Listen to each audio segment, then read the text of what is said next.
Moving again to livestock in the area, Karla Jenkins, a UNL Extension cow-calf and range management specialist, talked with us about the options to feed residues and biofuels to cows in confinement and possibilities for planting forages into harvested wheat stubble.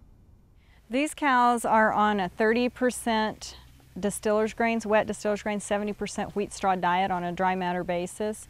And this is a really good option right now because here in western Nebraska, our grass resources have pretty much run out and hay is very expensive. And so we are limit feeding these cows in confinement. This keeps them off the grass, keeps them from overgrazing a grass resource that we would need for later.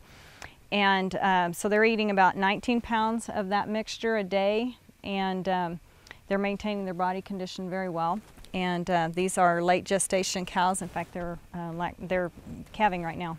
Well, how long can they stay on this diet, or do you change the diet once they go into calving or lactation? And they can stay on it a long time because it's balanced to meet their energy requirements.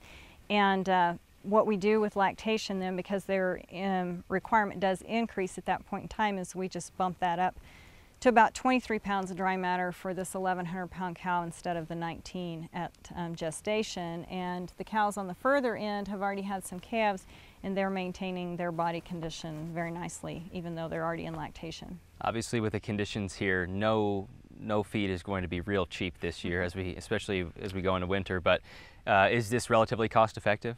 For western Nebraska right now, even though prices are very high, this is still one of the cheaper diets that we can develop.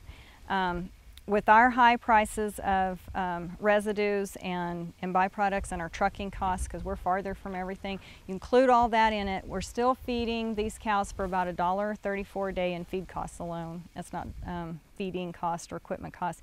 But if we were to limit feed alfalfa, we'd have to feed a little bit more because it's not quite as nutrient dense, and it would cost about $2.08 in just feed alone. So still a bit cheaper. A lot of wheat harvest underway in this part of the state. Are there any options that producers have to plant back into it, especially in irrigated ground? I mean, obviously non-irrigated is probably going to be about it for the year, but in irrigated ground, can they plant anything back in to get anything out of it? Now would be a good time to be looking at options like Sudan grass or some oats to plant those back into the wheat stubble where maybe irrigation is limited, but we can put on just a couple of inches in August and maybe a couple more in September and get that crop up and going, and then by fall be able to harvest a little bit more forage off that same ground, have it sit idle all winter and not affect your spring crop, and it may buy us several more tons of a forage resource we're pretty desperate to get right now.